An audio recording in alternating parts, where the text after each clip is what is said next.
Bonsoir à toutes, bonsoir à tous. Bienvenue dans le débrief. La Chambre des représentants a donc adopté le projet de loi de finances 2025, le PLF, comme on dit habituellement, la semaine dernière par 178 voix pour et 57 contre. Pas d'abstention. On retiendra parmi les mesures fiscales l'exonération totale des pensions de retraite et des rentes viagères pour 2026, avec réduction de ces impôts due dès 2025. On retiendra également la fiscalisation des gains provenant des jeux de hasard. Mais au-delà de ça, c'est l'État social qui retient l'attention des observateurs, de la même manière qu'il occupe les premières priorités du gouvernement. Et il était temps. Le gouvernement vient de faire passer là son avant-dernière loi de finances et sera attendu dès l'année prochaine, 2026, pour présenter ses résultats sur le chômage, qui ne semble pas avoir inversé sa tendance, et au-delà, pour présenter également son bilan. Nous discuterons donc de tout cela avec nos invités. On parlera de l'IR, de l'investissement, du chômage, de l'emploi et de l'État social. Si Mohamed Chouki, bonsoir. Merci d'avoir accepté notre invitation. C'est Aziz, merci de m'avoir donné l'opportunité de parler avec vous de la loi de finances. Marhaba, vous êtes président du groupe Irénie à la Chambre des représentants. Vous êtes aussi ancien président de la Commission des finances et vous êtes financier de profession, ce qui alimentera le débat avec Si Mohamed Raj. Bonsoir. Professeur, vous êtes professeur universitaire, vous êtes fiscaliste, vous êtes ancien président de l'université Hassan Ier et ancien doyen. Merci à vous deux d'avoir été avec nous. Je commence par vous, Si Mohamed Chouki. Alors, tonalité générale de la loi de finances, les grandes lignes, les innovations, qu'est-ce qu'on doit retenir? Très bien. Alors, permettez-moi, Aziz Boustad, de commencer par dire ce qu'est une loi de finances. La loi de finances, c'est un mandat que donne le Parlement au gouvernement pour engager les dépenses de fonctionnement et d'investissement de l'État en vue de la perception de recettes, notamment les impôts, et à un niveau certain de dette publique suivant le recours à l'emprunt par le Trésor. La loi de finances, pour parler de la loi de finances 2025, la loi de finances 2025 est une loi réaliste et volontariste. Elle continue à décliner le programme gouvernemental du gouvernement Arnouch et aussi c'est une loi de finances politique et le caractère politique et non pas technique de cette loi de finances, se matérialise par l'équilibre que donne cette loi de finances ou que prend cette loi de finances entre les variables de la conjoncture économique et les réponses possibles à ces variables. Et ces réponses, ces dites réponses, émanent du programme gouvernemental et bien sûr des disponibilités ou bien des capacités financières que le gouvernement peut mobiliser. Donc, pour parler des orientations ou des références de cette loi de finances, bien sûr, il y a les auto-orientations royales, il y a aussi le programme gouvernemental, mais il y a surtout le nouveau modèle de développement qui est décliné dans cette loi de finances, comme toutes les autres lois de finances que ce gouvernement a présentées. Donc, on a le renforcement, bien sûr, des programmes sociaux de l'État, la transformation de l'économie nationale et, bien sûr, bien entendu, l'amélioration de la gouvernance et la performance de l'administration publique. Donc, pour dire que les priorités, alors les priorités, on va le dire, on va le continuer, c'est la généralisation de la protection sociale, aussi la transformation de l'économie, les réformes structurelles de l'investissement, mais aussi des secteurs sociaux que sont l'éducation nationale et la santé. Donc voilà à peu près, on va dire, les orientations, la tonalité et les priorités de la loi de finances 2025. D'accord. Vous allez peut-être me dire, on est en train de refaire la même chose, mais parce que ce sont des priorités essentielles pour l'amélioration de la vie des Marocains, c'est pour ça qu'on les a vues dans la loi de finances 2023, 2024 et cette loi de finances 2025. C'est pas ce que j'allais vous dire. Je vais vous interroger plus tard, d'ailleurs, sur le NMD, le nouveau modèle de développement dont vous avez parlé. Si Mohamed Raj, votre impression globale sur la loi de finances, sur ce qui a été dit aussi? Oui, dans le même sens, mais comme complément, en l'absence du nouveau modèle de développement en tant qu'élément retenu officiellement. Parce que tout le monde se pose la question du sort du nouveau modèle de développement. Parce qu'on attend toujours le fameux pacte politique assigné par l'ensemble des acteurs politiques, syndicaux et autres. Jusqu'à présent, c'est l'acceptation royale concernant le texte qui a été présenté par cette commission qui était présidée par Sibel Moussa.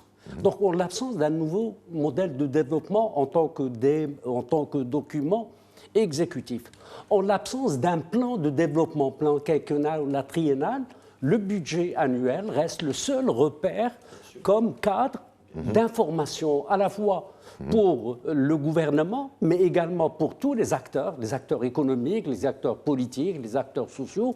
Et personnellement, en tant que Marocain qui vit sur ce territoire, j'attends chaque année avec impatience l'arrivée du projet de budget pour avoir, est-ce qu'il y a des changements, est-ce qu'il y a des changements majeurs, est-ce qu'on continue toujours dans le cadre de la même politique. Si je prends par exemple le projet de budget 2025, il se situe toujours dans le cadre de la continuité du gouvernement, comme ça a été annoncé il y a 3 ans, avec les mêmes objectifs, les mêmes priorités. Pour le moment, bien sûr, notre ami a les arguments justificatifs, mais pour moi, je cherche d'autres informations à travers le budget. Parce que lorsqu'on me dit que c'est un État social, parfois, je me trouve en difficulté pour appréhender qu'est-ce qu'on entend par un État social. Parce que si je vais analyser les dépenses à caractère administratif, je vais dire, voilà un État bureaucratique.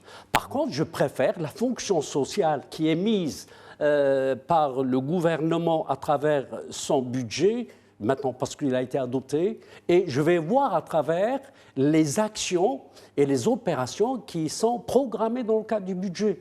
La même chose, lorsque je parle du Mondial 2030, j'ai vérifié, est-ce que le projet de loi de finances 2025 a commencé déjà à préparer, du moins pour la partie infrastructure, le Mondial de 2030, dans le cadre de la curiosité. Mais pour simplifier les choses, je dirais que le budget est un acte politique, parce que le gouvernement est dans l'obligation de présenter chaque année un projet devant le Parlement. Et comme il y a séparation des pouvoirs entre l'exécutif et le législatif, d'ailleurs à titre d'information, le seul cas où l'opposition ou bien un parti n'a pas le droit de présenter une proposition, c'est le budget. C'est toujours l'émanation exclusive du gouvernement. Je peux présenter une proposition de loi. C'est la loi, ça. Oui, c'est la loi. C'est le gouvernement qui, parce qu'il dispose de toutes les sources d'information. On est un peu d'accord sur ce que vous dites. Sur ce que vous dites. Bien sûr, ça c'est un mandat, c'est un acte politique. Ça l'est, moi je l'ai dit lors de mon introduction, c'est un mandat que donne le Parlement en tant que première institution, la deuxième institution après la monarchie, au gouvernement pour exécuter les dépenses et percevoir les recettes et avoir un niveau de recette. C'est une manière enjolivée de le dire, mais si c'est la loi, c'est la loi. Il n'y a pas de mandat qui est donné. C'est la loi, mais si le mandat par la loi. Là où on n'est pas d'accord, là où je ne suis pas d'accord avec M. Herrej, c'est on ne peut pas dire qu'on ne voit pas la déclinaison de l'État social. Quand on voit en tant que concept. Non. Je ne parle pas de la fonction. Dans les budgets cumulés depuis le début du gouvernement, on va voir les secteurs sociaux ont dû progresser ont dû voir leur budget progresser de plusieurs dizaines de milliards de dirhams. Je pense notamment à l'éducation nationale et à la santé. Donc on ne peut pas dire que si le gouvernement, quand il a annoncé dans son programme gouvernemental le renforcement de l'État social, parce qu'on ne peut pas dire que c'est ce gouvernement qui a commencé ça, c'est la vision de Sa Majesté et ce gouvernement est en train de la décliner, c'est-à-dire ça se matérialise par les mesures sur les budgets de ces secteurs. Après, on ne parle pas de la même chose. Moi, je parle du concept. Le concept État social, personnellement, me dérange. Je ne me retrouve pas à travers le concept. Je parle sur le plan académique. Oui, d'accord. Le concept. Par contre, me dire que le gouvernement actuel, dans le cadre de la ligne politique tracée par Sa Majesté, au moins depuis, mettons, 10 ans, vous avez un gouvernement qui a repris à son compte un ensemble d'actions, parce qu'on ne peut pas aller à l'encontre de la volonté de Sa Majesté. Bien sûr. Donc, on continue, dans le cadre d'une politique sociale, un ensemble d'actions.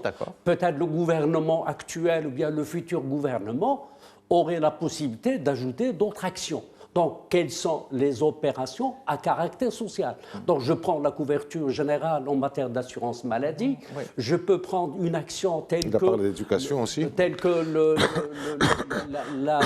versement d'aide sociale à des ménages. On avait déjà commencé avec Corona l'année 2020-2021. Oui. Donc, par voie de conséquence, vous avez un ensemble d'actions qui se situent dans le cadre de la fonction sociale de l'État. Je vous ai laissé débattre Il n'y a pas de contradiction. pour que chacun décline sa manière de voir l'État social. Discussion intéressante, effectivement. Je reviens sur la loi de finances. Mohamed Chaouki, avec vous. Que veut dire le gouvernement? Alors, cette expression que j'ai retrouvée un peu partout. Le gouvernement allouera volontairement environ 10% du PIB pour être injecté dans les revenus des catégories sociales vulnérables de la classe moyenne. Comment peut-on injecter 10% du PIB ou est-ce seulement un effet d'annonce? Et qu'est-ce que c'est la classe moyenne? Comment elle est définie? La dernière fois, c'était un revenu de ménage qui était autour de 6-7 000 dirhams, mais bon, ça, c'est pas la classe moyenne. Alors, 10% du PIB, je vais aller aux chiffres. M. Raj a parlé de l'aide sociale directe, c'est 26 milliards de dirhams dans le budget. La motadamon pour la couverture de la maladie obligatoire, c'est 10 milliards de dirhams. Il y a 16 milliards et demi dans ce budget pour les dépenses de compensation. 20 milliards de dirhams sur 45 milliards de dirhams de total pour le dialogue social. 4 milliards de dirhams pour l'aide au logement. 5,2 sur un total de 8, un effort sur l'impôt sur le revenu. 1,2 pour la défiscalisation des pensions de retraite. Donc tout ça, faites le calcul. Donc faites le calcul, ça fait plus de 130, 140 milliards de dirhams, c'est à peu près... Donc, on n'alloue pas 10% du PIB, c'est un calcul que vous avez fait, enfin que le gouvernement a fait, et il a ramené ça au PIB. C'est l'équivalent du 10% du PIB, c'est l'équivalent, les chiffres, ils sont durs. Non, je ne remets pas en cause, je voulais simplement comprendre cette notion de allouera 10% du PIB, le PIB, c'est pas quelque chose qu'on allouera l'équivalent du 10%. Ah, d'accord. L'équivalent du 10%. Alors, c'est quoi la classe moyenne? Comment vous la définissez? Alors, avant de parler de la classe moyenne, il faut un moment être franc et parler en toute transparence avec les citoyens. Je vais vous dire, sur les gouvernements successifs de 2017 ou 2015 à 2023, pour prendre la dernière décennie, l'État a alloué 174 milliards de dirhams comme dépenses de compensation. C'est une moyenne de 19 milliards et demi par an. Les classes sociales aujourd'hui vulnérables qui sont touchées par l'aide sociale directe, aujourd'hui, ne touchaient que 8 milliards de dirhams par an de ces 20 milliards de dirhams. Aujourd'hui, grâce à ce système de ciblage que le gouvernement a effectué, on est sur 26 milliards de dirhams et pour aller à 29 milliards de dirhams à 26. Cela, toutes ces mesures, les mesures que j'ai citées, chiffrées, ne touchent pas que les classes, on va dire, ou les couches vulnérables, mais aussi la classe moyenne. Alors, c'est quoi la classe moyenne? Alors, bon, c'est compliqué. On n'a pas de définition. Je suis d'accord avec vous, il y a plusieurs définitions. M. Raj, en tant qu'académicien, est peut-être plus à même de donner la meilleure définition. Mais je veux vous dire qu'aujourd'hui, quand on alloue 13 milliards de dirhams de subventions à l'ONI pour garder la facture d'électricité du citoyen marocain à son même niveau, alors qu'on l'a vu flamber en France, en Europe, partout dans le monde, ça, c'est une mesure qui touche la classe moyenne, les couches vulnérables et toute la société marocaine. Quand on alloue 8 milliards et demi pour les transporteurs, c'est aussi une mesure qui touche la classe moyenne. Quand on alloue, on va dire, toutes ces augmentations générales de salaire, que ce soit dans le privé ou dans la fonction publique, ça touche la classe moyenne. Maintenant, pour me dire, pour vous donner une réponse exacte ou scientifique à qu'est-ce que la classe moyenne, bon, on va dire la classe moyenne se définissait par un revenu mensuel. Par un revenu en général. Maintenant, est-ce que la classe moyenne, c'est un revenu moyen de 4 500 dirhams ou 6 000 dirhams? Ça, le débat est ouvert.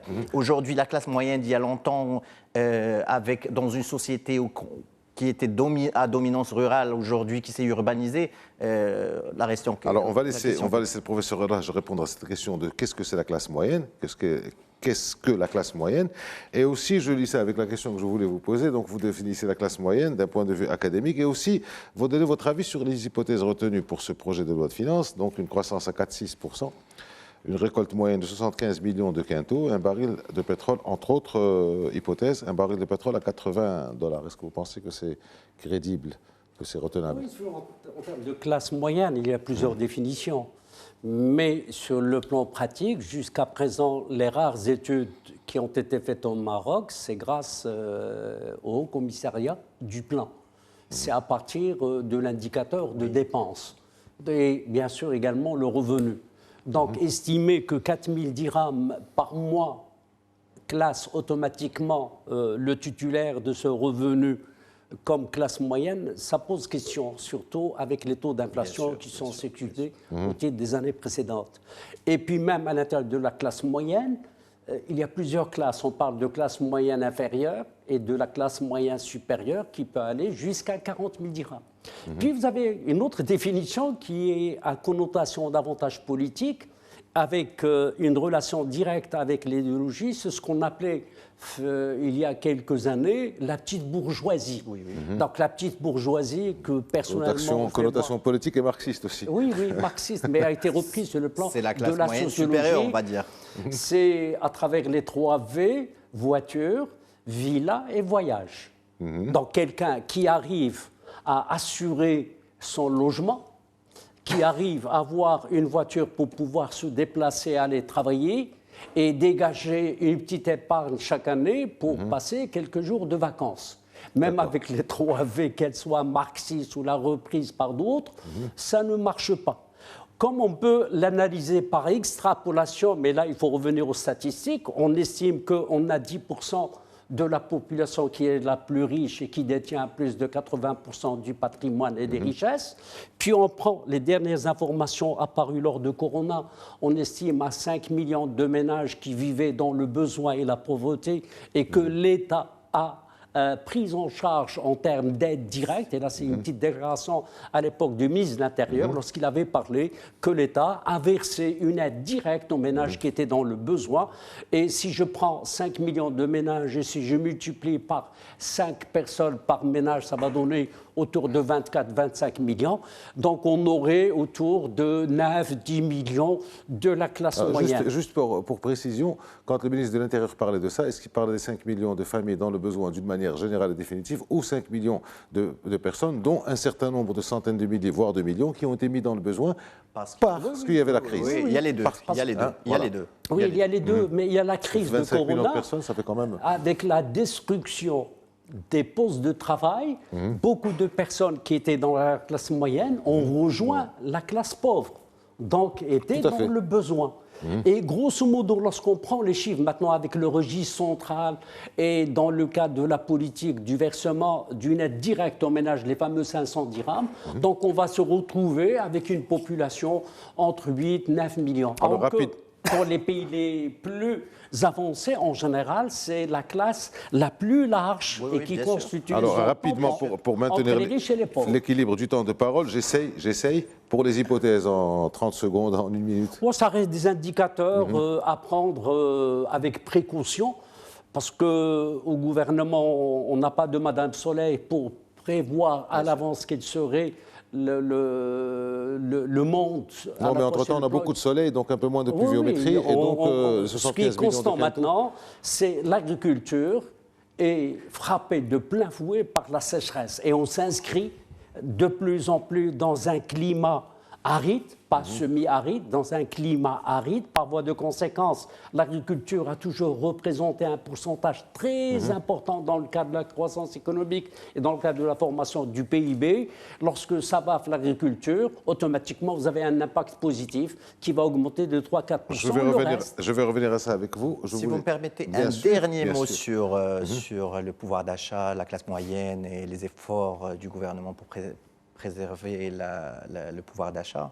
Je pense qu'il y a quand même, il faut souligner dans cette conjoncture difficile où les moteurs de croissance internationaux sont en panne, où les partenaires économiques ne font pas de la croissance, où il n'y a pas une très grande croissance au Maroc, le gouvernement a su, par des mesures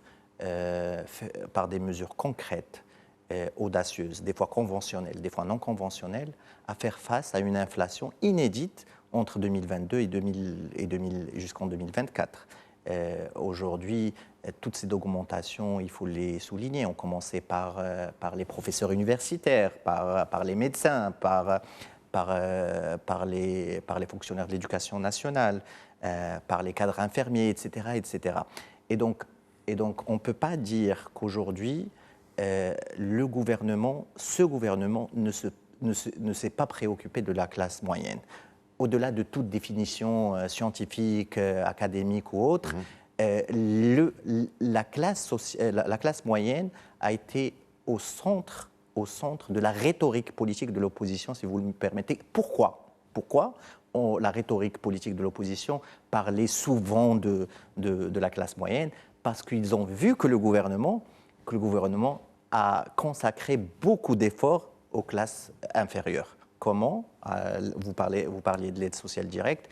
L'aide sociale directe, c'est 3,7 millions de foyers, c'est 1,9 milliard de dirhams par mois qui sont versés à ces foyers. Donc non seulement les mesures pour les classes vulnérables ont été adoptées, mais aussi tous les efforts pour la préservation du pouvoir d'achat au vu dans ce contexte inflationniste des dernières années, a été orienté vers la classe moyenne. Je vous laisse réagir à ça, je tenais à souligner ça quand même. Et pour le taux de croissance, pour équilibrer, il prévoit 4,6. Je ne pense pas que le gouvernement aura les moyens pour les atteindre, pour une série de raisons objectives. Vous avez une agriculture qui est frappée de plein fouet par la sécheresse. Vous avez une conjoncture internationale qui est défavorable et qui maintenant va prendre le sens de la difficulté encore avec les derniers événements du Moyen-Orient. Lorsque je prends le baril ou la tonne de gaz à $500, lorsque je prends le dollar, malheureusement, je constate en tant que Marocain, c'est de ne pas accorder assez d'importance à la lecture et à l'analyse des lois de règlement. Parce que comment vérifier que le gouvernement a atteint ses objectifs en termes d'indicateurs? Donc il faut revenir à la loi de règlement. L'État a beaucoup progressé en la matière. Maintenant, le retard, c'est 2 ans. Avant, on arrivait jusqu'à 10 ans. Cette année, on va être une année. Oui, à ce moment-là, en comparant l'exécution du budget avec les prévisions, on peut avoir une idée plus ou moins précise. Est-ce que le gouvernement a exécuté à 100%, à 80%, à 70%? Et puis, quelles sont les causes? Il faut parfois discuter des causes. Maintenant, pour revenir à la partie des indicateurs, donc il reste des repères et à prendre en considération parce que ça reste des prévisions. Oui, c'est des Maintenant, prévisions. pour l'essentiel, il faut voir le contenu. Et c'est la partie personnellement qui m'intéresse, à la fois lorsque j'analyse les équilibres du budget, on a toujours un budget déséquilibré. Je pense actuellement, le seul pays au monde qui a dégagé un excédent budgétaire, c'est l'Irlande du Sud. L'Irlande a dégagé 9 milliards de dollars comme excédentaire et ils sont en train d'engager toute une discussion au niveau de la société. Que faire des 9 milliards? Mais au Maroc, on a des Eux, ils ont de la pluie. Non. Alors, je voudrais venir justement sur ça. Comme ça, on avance un peu, si vous permettez, Mohamed Chawki.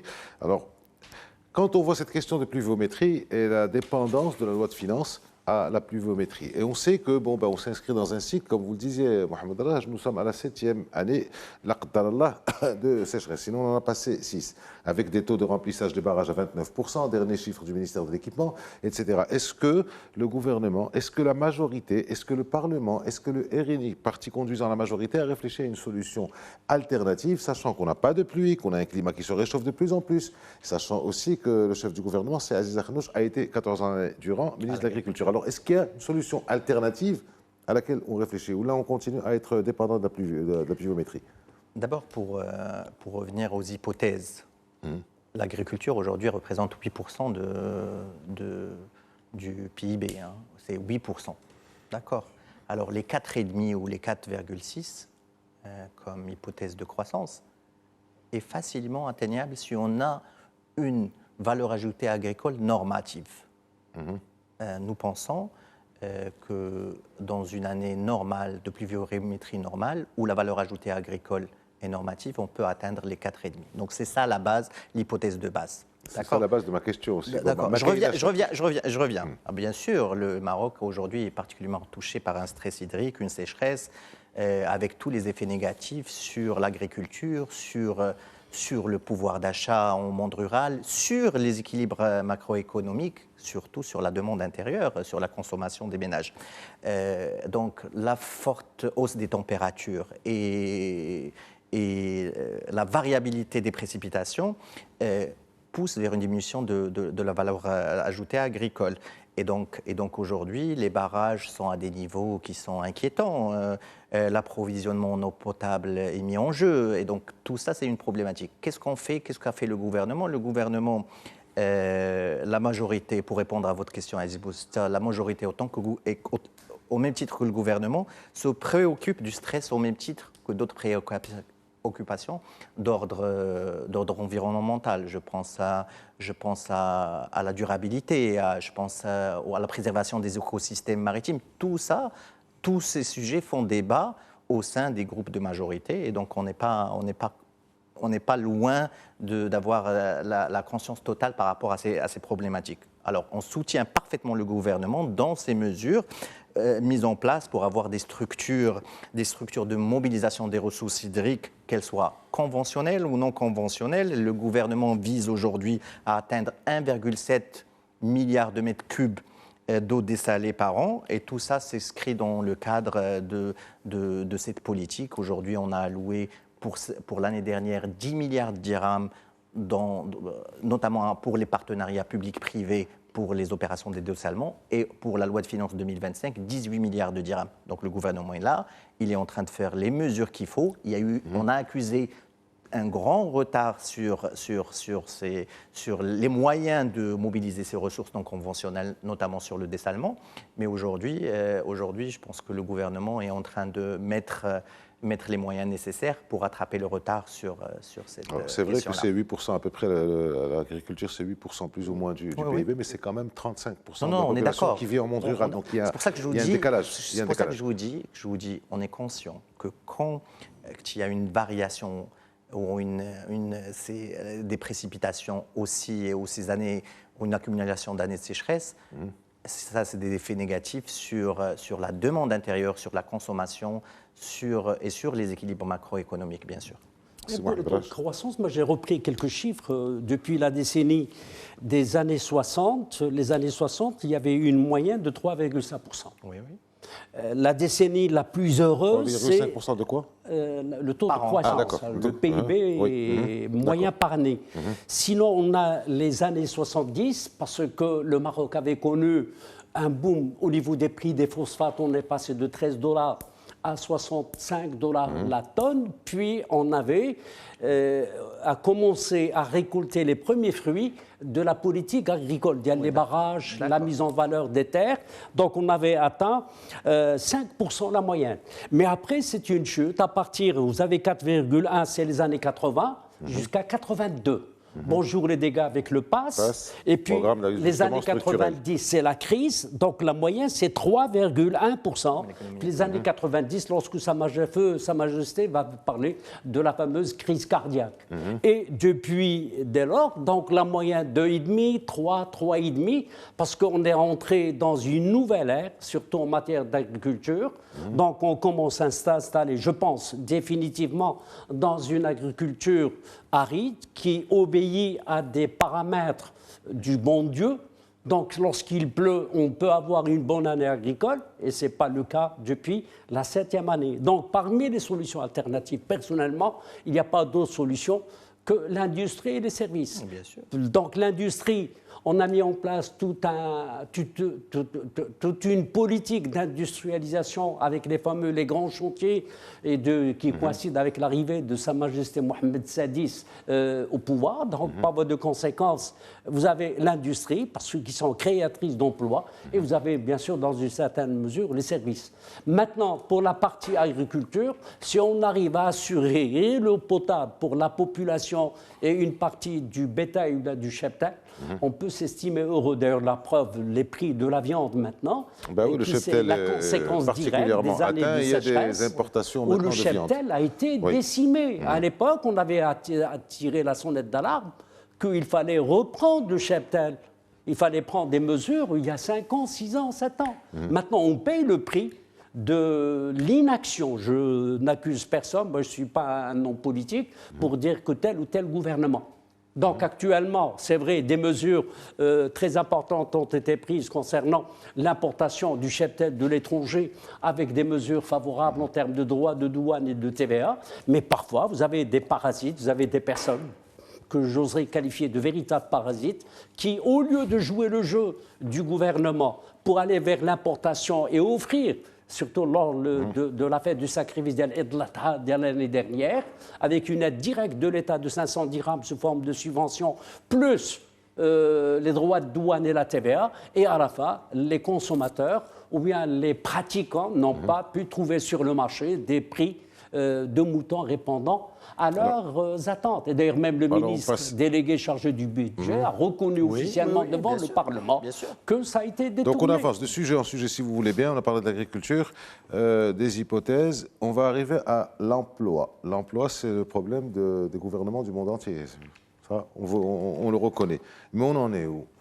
Alors on parle d'éducation, on parle d'investissements qui sont faits, on parle d'investissements directs étrangers, on parle de plusieurs dizaines, voire centaines de milliards d'investissements, mais le HCP dit qu'il y a toujours, on sait que parfois le gouvernement n'est pas tout à fait d'accord avec le HCP, mais que ça continue de monter. Et nous avons 4,5 millions de NEETs, des jeunes NEETs, si on va jusqu'à 35 ans. On en est où Bon, d'abord, il n'y a pas que le gouvernement qui n'est pas d'accord avec le HCP, la majorité... Je ne suis pas prononcé pour vous, je vous ai laissé le dire vous-même. N'est pas non plus d'accord parce que il faut nuancer les chiffres. Quand on prend les 2 dernières années, les emplois non rémunérés, c'est là où on a perdu le plus d'emplois. 106 000 en 2022 et 209 000 emplois non rémunérés ont été perdus sur cette période.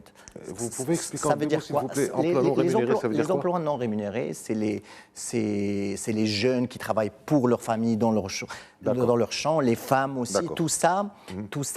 Et c'est principalement ces pertes d'emplois sont dans le monde rural.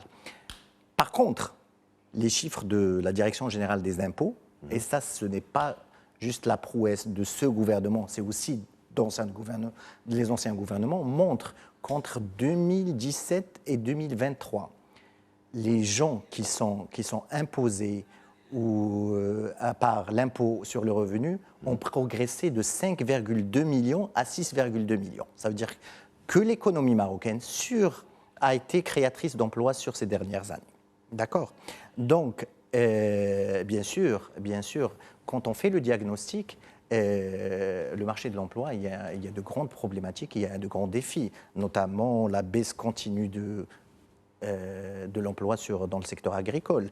Non seulement parce qu'il y a ces effets de sécheresse, mais aussi de la transformation que vit l'agriculture.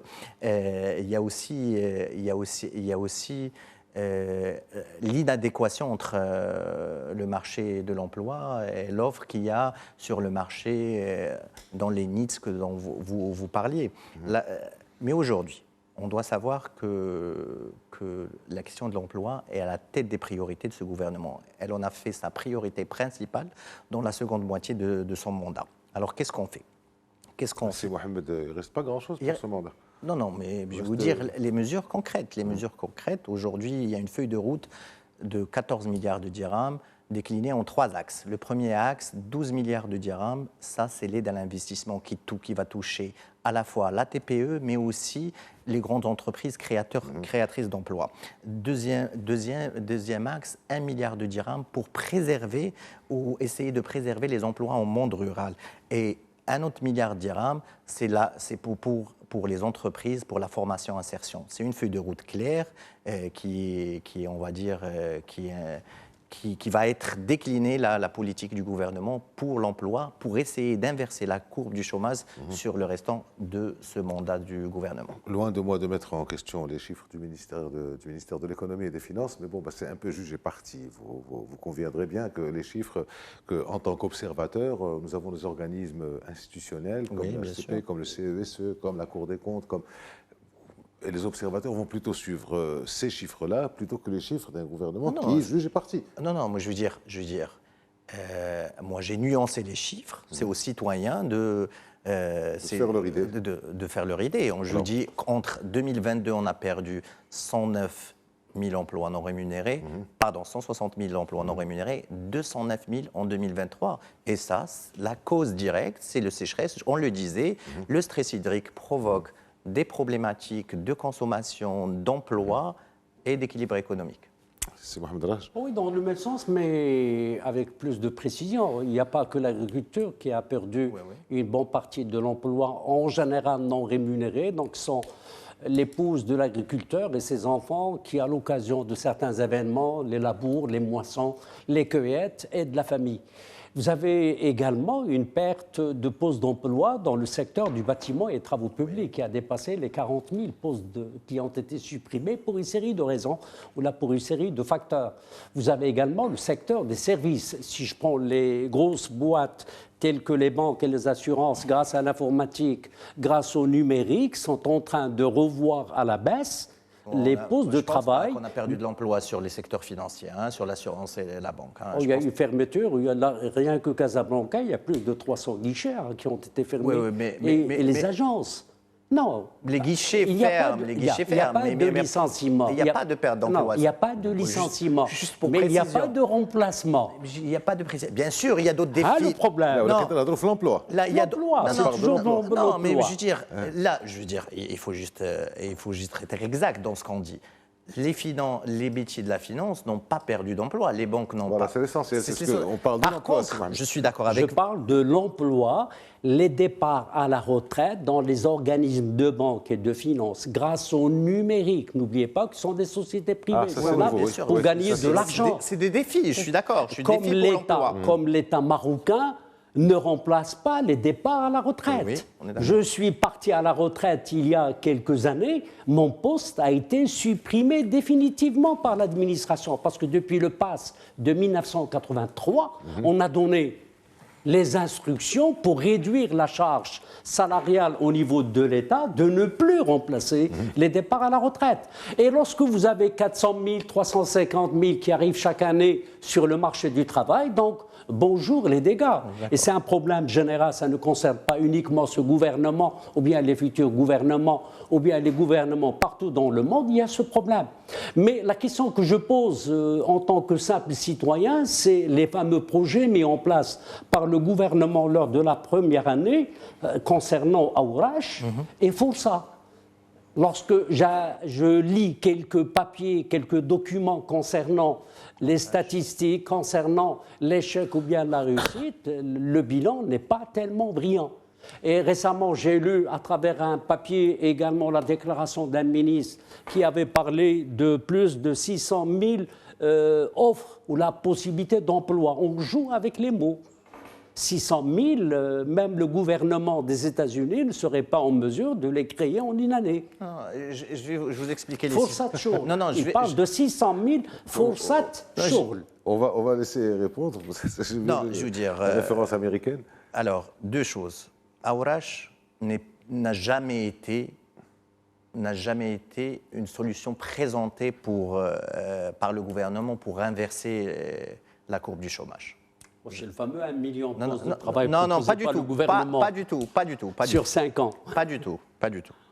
Aourache était l'occasion donnée à des gens qui ont perdu leur emploi, leur activité après la pandémie du Covid. Donc c'était une réponse, on va dire, temporaire, l'occasion donnée à ces gens-là qui ont perdu leur emploi ou leur activité économique a cessé pour les réinsérer dans le monde du travail. Donc c'était ça, Aourache. Força est un mécanisme comme d'autres qui pour la promotion de l'entrepreneuriat chez les jeunes. Donc après, aujourd'hui, on a une commission au Parlement pour évaluer les résultats de ce programme. Maintenant, les réponses. Oui, on laisse. Oui, allez-y. Juste pour dire, les 600 000 emplois, quand on analyse la période dont je vous ai dit, quand on a créé, parce que c'est ça le chiffre exact. Le chiffre exact des emplois créés, c'est ceux qui ont... Bon, bien sûr, je parle du formel. L'informel, c'est toute une autre histoire. Dans le formel, pour trouver les emplois créés, on n'a qu'une seule façon, c'est les gens qui paient leur impôt sur le revenu. D'accord? Alors, sur cette période, si on prend le 1 million, on est passé en 2017 à 2024 de 1 million. Quand on prend la période du gouvernement Arnouch, ça va avoisiner les 600 000. Les 600 000 viennent le chiffre des 600 000 vient de ce constat-là. Voilà, là, vous voulez réagir, mais très rapidement. Moi, j'ai des réticences concernant les chiffres avancés. Bien sûr, il y a le langage politique, c'est de bon guerre.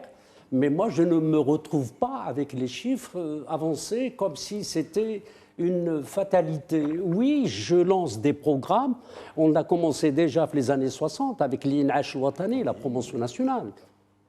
Et pourtant, avec le temps, la promotion nationale a été vidée de sa substance et s'est transformée avec le temps comme une petite aide accordée à des personnes qui sont sans emploi. On a vu même un poste de promotion nationale, qui le quartier de la promotion nationale, partagé entre 3 personnes. 800 dirhams, 800 dirhams, 800 dirhams, Monsieur, lorsque le SMIC était à 2400. Il nous reste 4 minutes. Je voudrais vous poser une question sur le nouveau modèle de développement. Est-ce qu'il est oublié? Il recommandait des taux de croissance de 4% les premières années, plus de 6-7%, je pense, les années suivantes, parmi les autres recommandations qu'il y avait. Or, on n'en parle plus. Effectivement, il y a eu des crises ici ou ailleurs. Vous en avez parlé tout à l'heure. Où est le pacte national qui devait être signé devant Sa Majesté? Qu'est-ce qu'on fait de ces taux de croissance? Qu'est-ce qu'on fait de l'inversement investissement public, investissement privé? Est-ce que ça se fait? On en est où? Vous avez 2 minutes pour laisser 2 minutes. Alors, désolé. D'abord, comme le sujet est la loi de finances, les lois de finances successives de ce gouvernement sont alignées avec le NMD.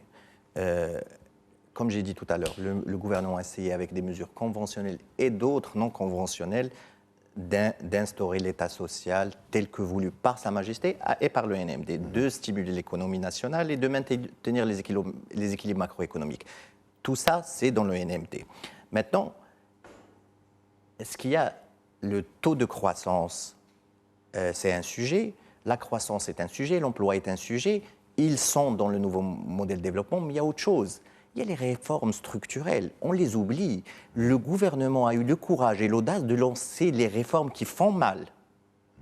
Les réformes structurelles, l'investissement, la santé, il y a la retraite qui arrive, la loi de la grève, et tout ça tout en maintenant, avec toutes les dépenses qu'il y a eu, tout en maintenant les équilibres macroéconomiques. Moi, je ne pense pas que dans le programme gouvernemental et dans sa déclinaison par les lois de finances et par les autres mesures de fonctionnement du gouvernement, il n'y a pas l'ombre du nouveau modèle de développement. C'est votre avis, c'est votre opinion et la vôtre? Personnellement, je ne vois pas de modèle de développement, à part les reprises de certaines recommandations, parce qu'il reste une question essentielle au niveau du formalisme juridique, mais également avec l'engagement politique. Comme le modèle de développement va jusqu'à 2035, alors que la durée de vie politique d'un gouvernement, c'est de 5 ans. Donc, pour permettre au modèle de réussir avec un engagement unanime de tous les acteurs, il y a ce principe d'impact social qui serait signé par tous les acteurs politiques, les acteurs syndicaux. Donc, personnellement, je ne me retrouve pas avec le nouveau modèle de développement parce qu'il n'existe pas en tant que document juridique, avec l'obligation, comme par le passé, lorsqu'il y avait le plan. Le budget devait s'inscrire obligatoirement dans le cadre du plan triennal ou du plan quinquennal. Maintenant, il reste que le gouvernement actuel propose, à travers les lois de finances, un ensemble d'éléments, qu'il s'agisse du taux de croissance, qu'il s'agisse de secteurs prioritaires, qu'il s'agisse de politiques de redistribution. Le gouvernement est là pour défendre à travers ses propres instances et structures, mais moi, en tant qu'acteur ou là en tant que citoyen marocain qui suit de très loin le budget, je ne me retrouve pas à travers un certain nombre d'éléments. Ça ne veut pas dire que le budget n'a pas repris un ensemble d'éléments qui concernent à la fois les structures. Vous parlez des réformes, j'en conviens. Vous parlez des fonctions sociales de l'État, j'en conviens. Vous parlez de l'investissement, j'en conviens, et vous parlez un petit peu des équilibres du budget, j'en conviens. Mais il reste des points de faiblesse, et la perfection, c'est au bon Dieu. Par voie de conséquence, tout ce que fait l'homme est critiquable. Merci à vous. Nous avons parlé de la loi de finances, nous avons parlé de l'emploi, de la classe moyenne, de l'agriculture, du nouveau modèle de développement, avec Si Mohamed Chawki, président chef du groupe RNI, excusez-moi, à la Chambre des représentants, avec Si Mohamed Darraj, économiste et fiscaliste. Chacun se fera son opinion. Merci de nous avoir suivis et à la semaine prochaine.